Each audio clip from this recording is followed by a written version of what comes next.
Hello students, મારી YouTube channel physics by Rathod સરમાં તમારું સ્વાગત છે. આજે 11th સાયન્સની અંદર ચેપ્ટર નંબર 2 નો લાસ્ટ થિયરિકલ લેક્ચર, જેમાં પારિમાણિક વિશ્લેષણની રીતના જે બે અગત્યના ઉપયોગો બાકી હતા એની ચર્ચા આપણે આજે કરવાની છે. તો તૈયાર છો ને બાળકો? બરાબર, ચલો તો આપણે પારિમાણિક વિશ્લેષણની દ્રષ્ટિએ ભૌતિક સમીકરણની યથાર્થતા ચકાસવી, જેની અંદર પરિમાણનો સુસંગતતાનો નિયમ પણ સમાયેલો છે. ઓકે, તો ચલો લેટ સ્ટાર્ટ ફિઝિક્સનો લેક્ચર રાઠોડ સરની સાથે. ઓકે, તો તમે જોઈ શકો છો પારિમાણિક વિશ્લેષણની દ્રષ્ટિએ ભૌતિક સમીકરણ જે છે એની યથાર્થતા ચકાસવી. ભાઈ, યથાર્થતા ચકાસવીનો મતલબ શું અને એનો બેઝ, એનો પાયો શું છે? તો તમે જોઈ શકો કોઈ પણ ભૌતિક રાશિના મૂલ્યનો સરવાળો કે બાદબાકી તો જ શક્ય બને. સાંભળજો, ગુણાકાર ભાગાકારની વાત નથી કરતો હું. સરવાળો કે બાદબાકી તો જ શક્ય બને જો તેમના પરિમાણ સમાન હોય. ખ્યાલ આવ્યો? જો કોઈ ભૌતિક રાશિનો સરવાળો કે બાદબાકી આપણે કરતા હોય તો સરવાળો કે બાદબાકી તો જ શક્ય બને જો એમના પરિમાણ સમાન હોય. અર્થાત સમાન ભૌતિક રાશિઓનો જ સરવાળો કે બાદબાકી થાય. અને આ જે નિયમ છે એને પરિમાણનો સુસંગતતાનો નિયમ કહેવામાં આવે છે. શું કહેવામાં આવે છે? પરિમાણનો સુસંગતતાનો નિયમ. ઓકે, ચલો, જો સમીકરણના બધા જ પદોના પરિમાણ સમાન હોય, યાદ રાખજો, જો સમીકરણના બધા જ પદોના પરિમાણ સમાન ના હોય તો સમીકરણ પારિમાણિક દ્રષ્ટિએ ખોટું છે અને તો એમનો સરવાળો કે બાદબાકી શક્ય નથી. ચલો, થિયરિકલ જે બાબતો આપણે સમજ્યા કે સરવાળો કે બાદબાકીમાં પરિમાણ સમાન હોય તો જ થાય, એના આપણે એક્ઝામ્પલથી સમજીએ.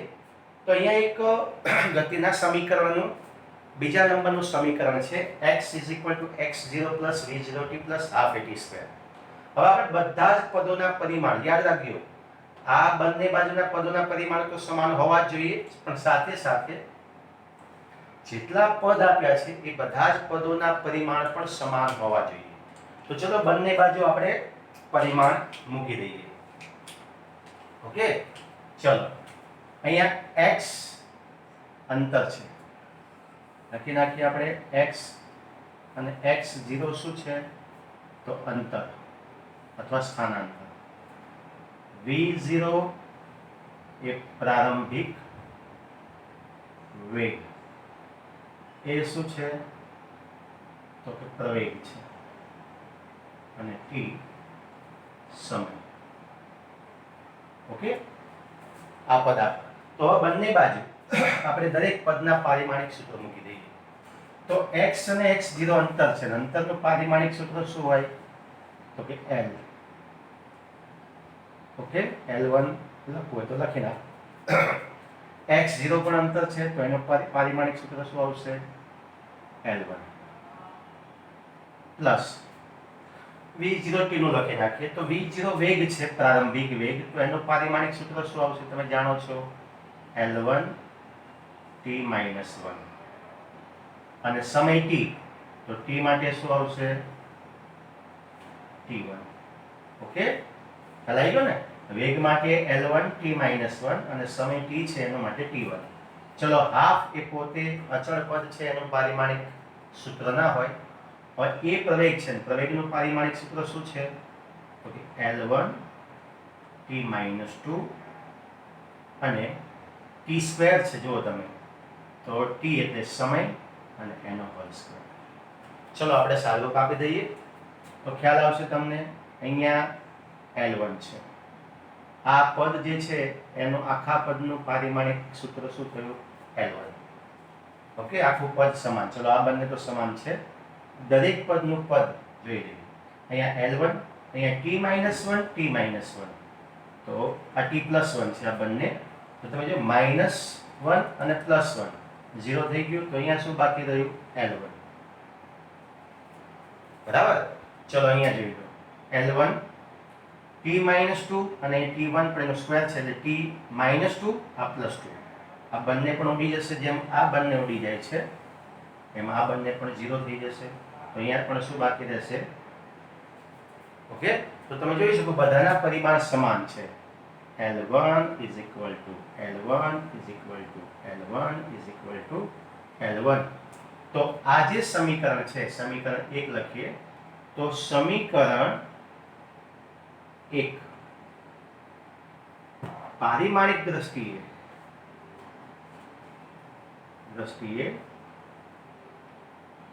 સમાન, પારિમાણિક દ્રષ્ટિએ યથાર્થ છે. ચલો, યથાર્થ છે. ઓકે, તો આ થઈ ગઈ પારિમાણિક વિશ્લેષણની દ્રષ્ટિએ ભૌતિક રાશિની સમીકરણની યથાર્થતા ચકાસી. એક બીજું સમીકરણ લેવું હોય તો પણ તમે લઈ શકો છો. અહીંયા F is equal to ma. જો કે એ તો આપણે ચકાસેલું છે, પારિમાણિક દ્રષ્ટિએ યથાર્થ જ છે, એમાં કોઈ બીજું મુશ્કેલી કે બીજી કોઈ છે જ નહીં. પણ એક બીજું સમીકરણ છે V is equal to V0 plus AT.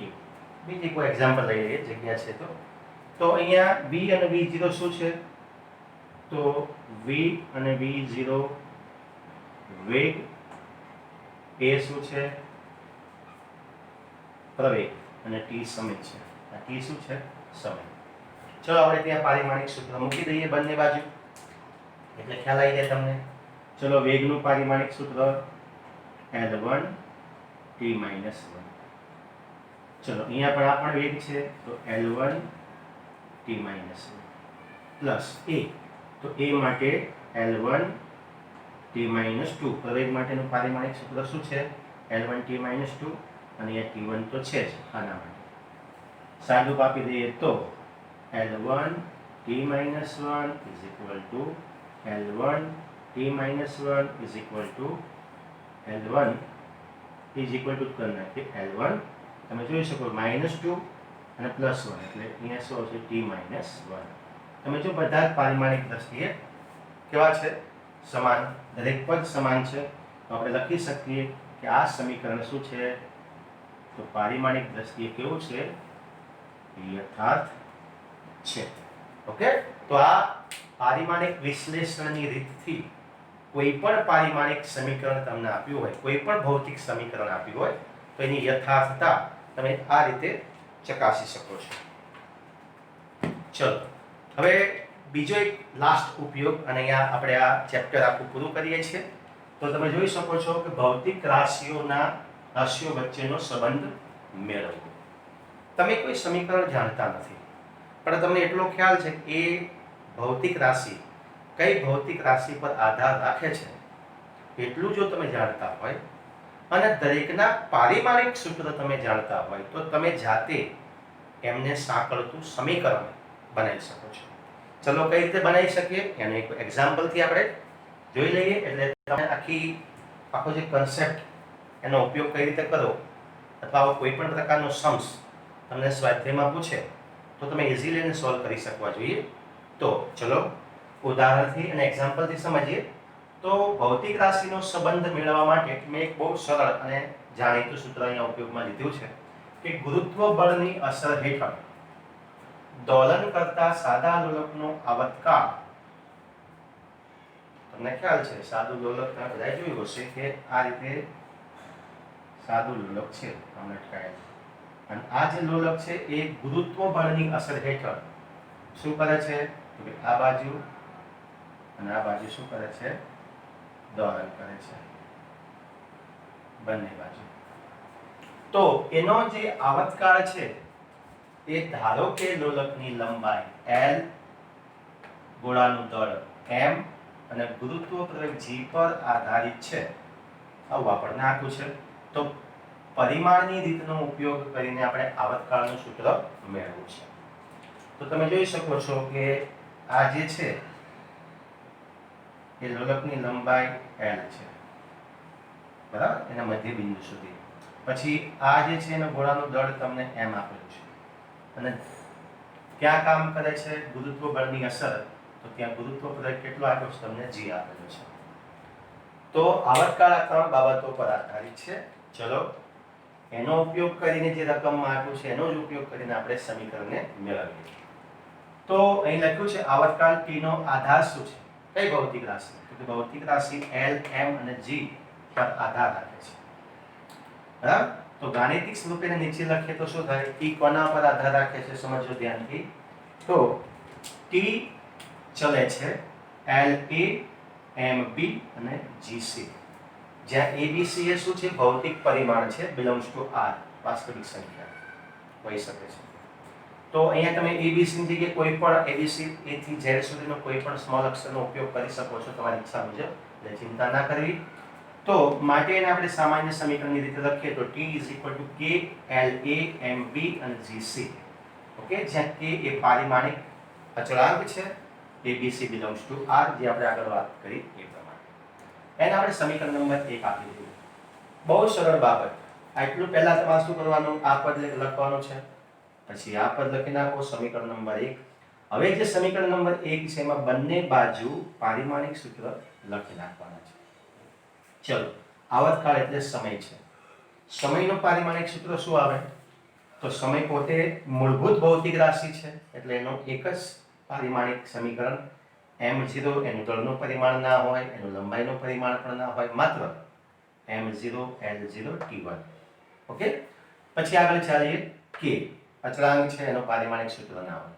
l લંબાઈ છે, તો l1 ઘાતાંક કઈ છે અહીંયા a, તો આપણે બાદ a મૂકી દેવાની છે, સમજો ધ્યાનથી. પછી m પોતે મૂળભૂત રાશિ છે, તો m1 ઘાતાંક કઈ છે b, તો b મૂકી દીધી આપણે. પછી g ગુરુત્વ પ્રવેગનું પારિમાણિક સૂત્ર l1 t-2, ઘાતાંક શું છે c, તો c. ઓકે, ચલો હવે આપણે કૌંસ છોડી નાખીએ છીએ. તો આ a નો એક સાથે ગુણાકાર એટલે la, b નો એક સાથે ગુણાકાર એટલે mb, c નો બંને પદ સાથે ગુણાકાર એટલે lc, t -2 છે તો -2c. હવે પડી ને lc અને -2, તો -2 નો c સાથે ગુણાકાર -2c.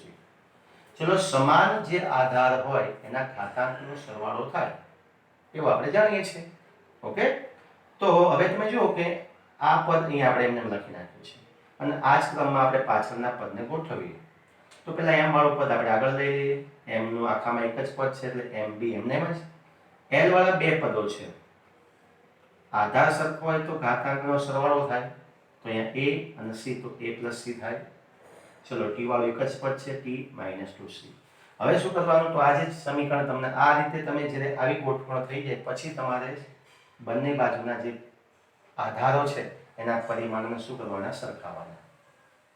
ચલો, m નું પરિમાણ કેટલું, અહીંયા 0 અને અહીંયા m નું પરિમાણ b, તો બંને બાજુના પરિમાણો એટલે ઉપરના જે પદ છે ઘાતાંક, એને પરિમાણ કહેવાય. સાંભળજો, નીચે તો શું છે mlt ના પદમાં આપણે સમીકરણ લખીએ છીએ, પરિમાણ કોને કહેવામાં આવે, ઉપર જે ઘાતાંક દર્શાવીએ છીએ જે તે ભૌતિક રાશિનું પરિમાણ છે. તો બંને બાજુના પરિમાણોની સરખામણી કરી આપણે.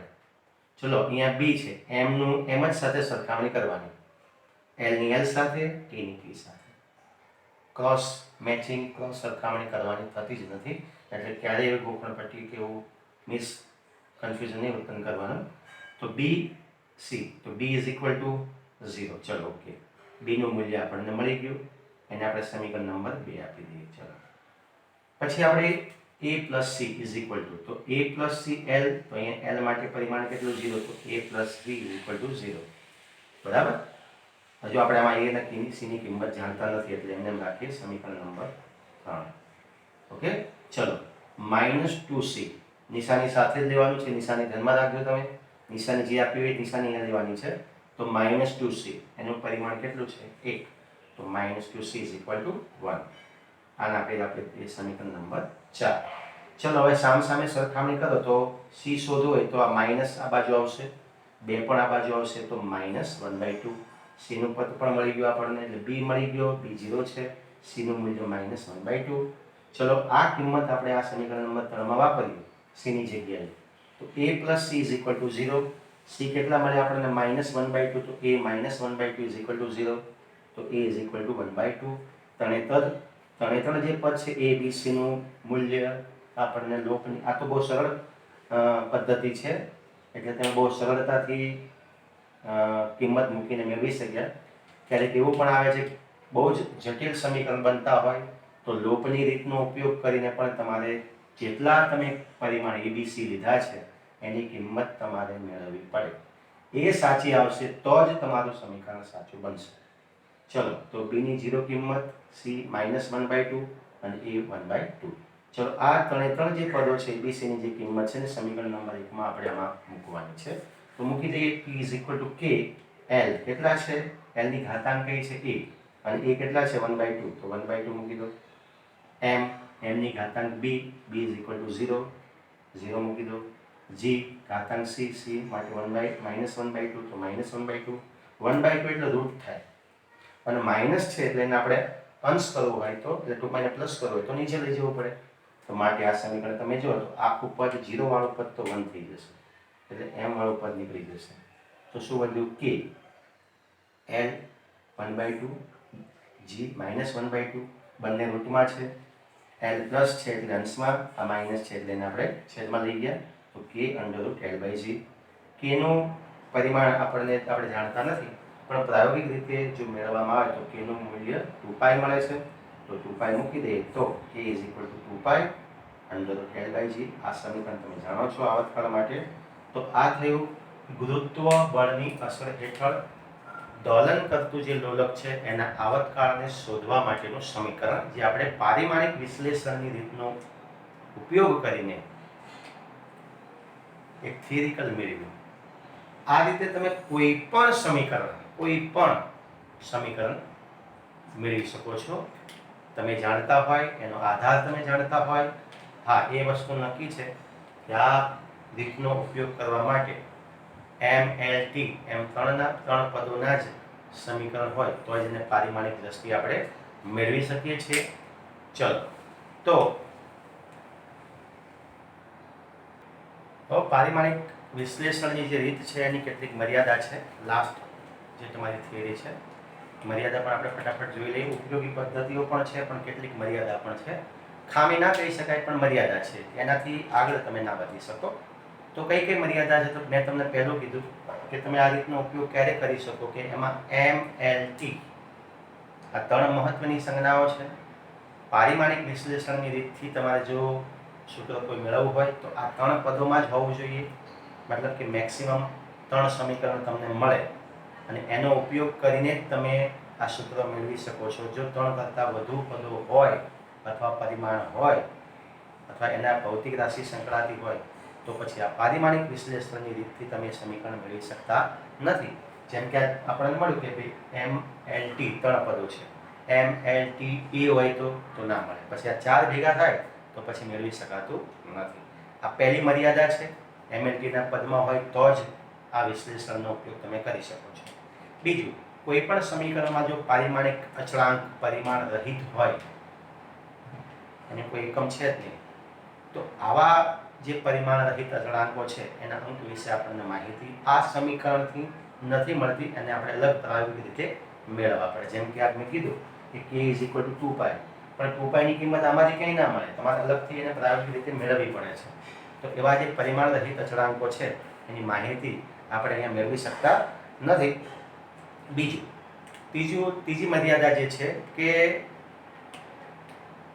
જે ચલ ઘાતાંકીય વિધેય છે, ત્રિકોણમિતીય વિધેય, તો એ ત્રિકોણમિતીય વિધેય ધરાવતા જે સમીકરણો છે એ સમીકરણો આ પદ્ધતિથી મેળવી શકાતા નથી. આ ત્રીજી મર્યાદા છે. લાસ્ટ જે મર્યાદા છે કે ધારો કે આપણે જે સમીકરણ મેળવ્યું છે અચળાંક, પરિમાણ રહિત અચળાંક ના હોય, જેમ અચળાંક છે પણ એ પરિમાણ રહિત નથી, પરિમાણ ધરાવે છે અને કોઈ મૂલ્ય પણ છે, તો એવું કોઈ મૂલ્ય ધરાવતો અચળાંક હોય તો એવા સમીકરણને આપણે પારિમાણિક દ્રષ્ટિએ આ રીતે મેળવી શકતા નથી. તો આ પારિમાણિક વિશ્લેષણની 4 મર્યાદાઓ છે, પણ મર્યાદાઓને ધ્યાનમાં ન લેતા એની જે અગત્યતા છે, એની યથાર્થતા, એના ઉપયોગ કરવાની ઘણી મેક્સિમમ પદ્ધતિઓ છે જેને આપણે બહુ સરળતાથી સમજી શકીએ છીએ, અને ભૌતિક વિજ્ઞાનમાં આવતા જે પ્રશ્નો છે એનો ઉકેલ સરળતાથી મેળવી શકાય છે. તો અહીંયા થિયરિકલ રીતે આપણે ચેપ્ટર નંબર 2 11th સાયન્સનું પૂરું કરીએ છીએ. જો તમને મારા વિડીયો પસંદ આવતા હોય તો હજુ પણ તમને કહું છું કે મારી channel physics by Rathod sir એને સબસ્ક્રાઇબ કરો, બાજુમાં બેલ આઇકનને ઓન કરો અને તમારા મિત્રો સુધી શેર કરો. એ મારી તમને રિક્વેસ્ટ છે. મળીએ નેક્સ્ટ આગળના લેક્ચરમાં. અહીંયા લેક્ચર આપણે પૂરો કરીએ છીએ. બાય, આવજો, જય હિન્દ.